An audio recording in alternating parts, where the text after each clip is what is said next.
श्री राम दोस्तों।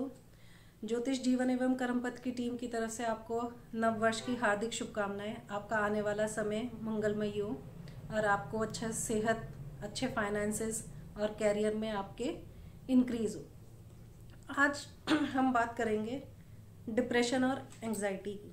आजकल आपने देखा होगा आपके फ्रेंड्स वगैरह या कोई भी, मतलब कि आए दिन, इवन तो अब सेलिब्रिटीज़ भी बोलते हैं कि हम डिप्रेशन का और शिकार हुए। तो एक्चुअल में डिप्रेशन और एंजाइटी है क्या? डिप्रेशन जब आप अपने पास्ट में ज़्यादा जीते हो तब आपको डिप्रेशन होता है, और जब आप अपने फ्यूचर में ज़्यादा जीते हो, प्रेजेंट को छोड़ के फ्यूचर में ज़्यादा जीते हो, तब आपको एंजाइटी की प्रॉब्लम होती है। अब हम इसको कुंडली में कैसे देख सकते हैं? कुंडली में हमारे 12 भाव होते हैं और ये 12 भाव हमारे पास्ट, प्रेजेंट और फ्यूचर को रिप्रेजेंट करते हैं। जो हमारे केंद्र के भाव होते हैं 1, 4, 7, 10, ये हमारे प्रेजेंट को रिप्रेजेंट करते हैं। और जो पनफर भाव होते हैं 2, 5, 8, 11, ये हमारे फ्यूचर को रिप्रेजेंट करते हैं। और जो अपोक्लिम भाव होते हैं यानी कि 3, 6, 9, 12, ये हमारे पास्ट को रिप्रेजेंट करते हैं। अब अगर आपके, इसीलिए बोला जाता है कि केंद्र में ग्रह जरूर होने चाहिए या केंद्र मजबूत होना चाहिए, क्योंकि आप फिर अपने प्रेजेंट में जीते हो। अगर आपके मोस्टली ग्रह पनफर भाव में बैठे हैं तब आप अपने फ्यूचर में ज़्यादा जियोगे। और अगर आपके मोस्टली ग्रह अपोक्लिम भाव में बैठे हैं यानी कि 3, 6, 9, 12 में बैठे हैं, तब आप अपने पास्ट में जीना लग जाओगे। अब इनके साथ साथ आपका चंद्रमा पीड़ित हो, लग्न और लग्नेश पीड़ित हो, तब ये चीज़ें बढ़ जाती हैं। ऐसे ग्रह बैठे रहेंगे तो नहीं इतना होता, लेकिन अगर चंद्रमा और लग्नेश आपके पीड़ित हो रहे हैं तब ये चीज़ बढ़ जाती है। और क्योंकि बुध, इसमें हम बुध को भी देखेंगे, क्योंकि बुध क्या है? हमारे सोचने समझने की शक्ति है, हमारा लॉजिक है।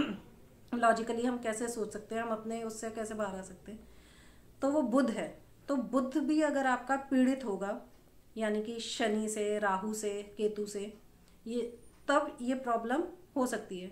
बुध अस्त हो वो ज़रूरी नहीं है कि, क्योंकि बुध ज़्यादातर अस्त ही रहता है, सूर्य के साथ रहता है, तो सूर्य के साथ होना बल्कि सही रहता है। अगर सूर्य से अलग होके वो क्या कहते हैं, राहु केतु और शनि के उसमें आ जाए, तब ये प्रॉब्लम हो सकती है। डिप्रेशन और एंजाइटी की प्रॉब्लम हो सकती है।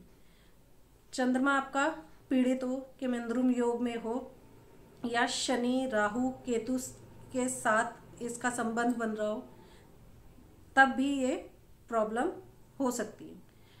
और मैंने एंजाइटी में जो देखा, जिन लोगों को एंजाइटी की प्रॉब्लम मैंने देखी, उनके मोस्टली ग्रह जो हैं वो वक्री थे। उन लोगों को जिनके मोस्टली ग्रह वक्री हैं, उनको एंजाइटी की प्रॉब्लम ज़्यादा होती है। चंद्रमा आपका पीड़ित हो, और अगर आपका 4th हाउस और 4th हाउस लॉर्ड भी पीड़ित होगा, तब भी ये प्रॉब्लम आपकी इंक्रीज होगी। अब एक गुरु को हम बहुत अच्छा वो मानते हैं, लेकिन गुरु भी अगर आपके लग्न के साथ संबंध बना लेता है, तब भी ये थोड़ी सी प्रॉब्लम क्रिएट करता है, क्योंकि गुरु ग्रह जो होता है वो एक्सपेक्टेशन जो है ना, वो आपकी इंक्रीज कर देता है। और अगर आप वो एक्सपेक्टेशन अपनी एक्सपेक्टेशन के बराबर नहीं खरे उतर पाते हो, आपको ऐसा लगने महसूस होने लग जाता है, तब भी ये प्रॉब्लम होती है।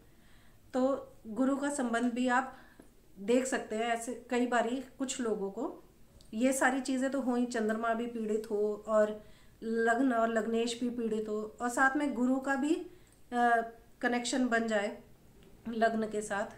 ज़्यादातर जो गुरु अगर लग्न में बैठा हो, तब ये प्रॉब्लम मैंने देखी।